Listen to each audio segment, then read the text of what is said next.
Vie ma vie d'agent immobilier, premier épisode. Bonjour tout le monde, je suis Florence de Goimo. Alors aujourd'hui je vous propose de commencer une nouvelle série que je vais donc intituler Vie ma vie d'agent immobilier.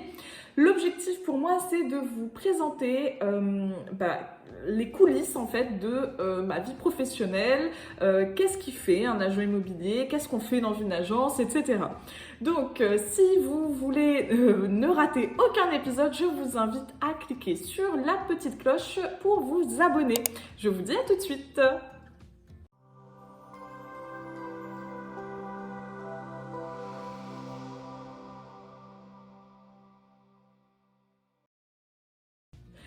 Alors, pour commencer, comment je m'organise? Grosso modo, le vendredi après-midi ou le lundi matin, donc je vais planifier ma semaine, la semaine suivante ou la semaine qui arrive. En gros, dans mon agenda, je cale à peu près 50% de mes plages horaires. Elles sont prises pour des choses vraiment que je planifie et que je tiens à effectuer cette semaine. Les autres 50%, je les laisse pour les rendez-vous de dernière minute, les imprévus. Et c'est vrai que comme moi je fais de la gestion, on ne peut jamais savoir ce qui va se passer dans la semaine, etc. Donc voilà, je garde toujours une marge de manœuvre, on va dire, pour ne pas être vraiment trop prise et avoir trop de rendez-vous ou trop de demandes sur une semaine. Cette semaine, qu'est-ce que j'ai? J'ai pas mal de rendez-vous partenaires. Je vais notamment découvrir un outil d'estimation, un nouvel outil qui va me permettre de faire des estimations qui seront encore plus précises qu'avant. Qu'est-ce que j'ai encore? Je vais voir des confrères et des consoeurs aussi. Là, on est plus sur... En fait, c'est des indépendants comme moi et là, on va être plus sur des rendez-vous où on va échanger sur nos manières de faire, le marché. On va discuter sur les catalogues, sur les produits qu'on a en catalogue actuellement, voir est-ce qu'on n'a pas des biens. Par exemple, nous, on a... Par exemple, moi j'aurais un client qui pourrait être susceptible d'être intéressé par le bien d'un confrère. Donc voilà, on va travailler sur ce genre de thème-là. Et évidemment, on va aussi discuter gestion parce que ce sont du coup des confrères qui font de la transac et sur lesquels on va mutualiser des offres de gestion pour être le plus complet possible. Voilà, c'est gagnant-gagnant. Ensuite, qu'est-ce que je vais faire? Je vais rencontrer les créateurs d'une plateforme 100% réunionnaise dédiée à l'investissement locatif. Je trouve cette idée vraiment super, donc j'ai vraiment hâte d'aller les rencontrer.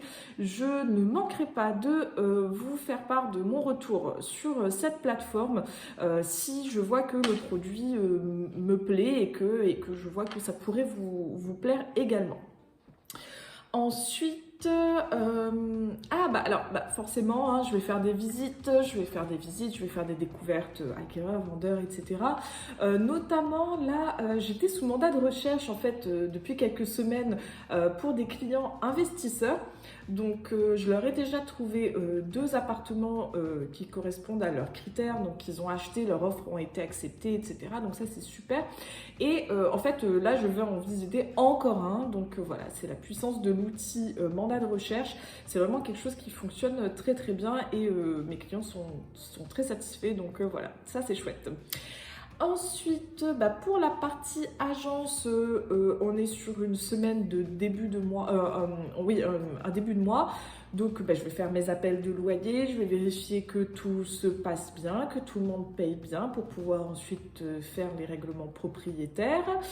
Je vais effectivement suivre les travaux que j'ai lancés la semaine dernière, m'assurer que tout va bien, que toutes les personnes ont bien été contactées par les entreprises, etc. Je vais faire aussi un pré-état des lieux. Alors, je ne sais pas si vous savez ce que c'est, mais en gros, c'est faire un état des lieux avant l'état des lieux final. Même quand il y a les meubles, etc., ça permet aux locataires en fait de savoir tout de suite les choses qui pourraient être mises à sa charge et ça lui évite en fait d'avoir la surprise au moment de l'état des lieux et qu'ils me disent « Ah mais je savais pas que ça c'était à moi de le faire, etc. » Donc voilà, on évite ce genre de choses-là en faisant des pré-états des lieux. C'est pas systématique, mais sur certains cas, ça peut être vraiment intéressant. Et comme là, c'est une villa meublée, du coup voilà, c'est très intéressant pour lui. Le locataire me dit « Ah bah ok, comme ça au moins je fais ce que je dois faire et je récupère ma caution. » Donc voilà, tout le monde est content quand c'est comme ça. Et voilà, tout ça c'est une semaine de 4 jours, étant donné que je vais être très franche avec vous, vendredi je suis de mariage, donc, voilà, donc ça c'est 4 jours de travail dans la vie d'un agent immobilier.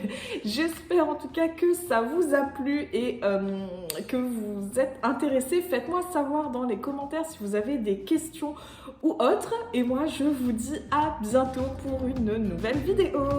Ciao!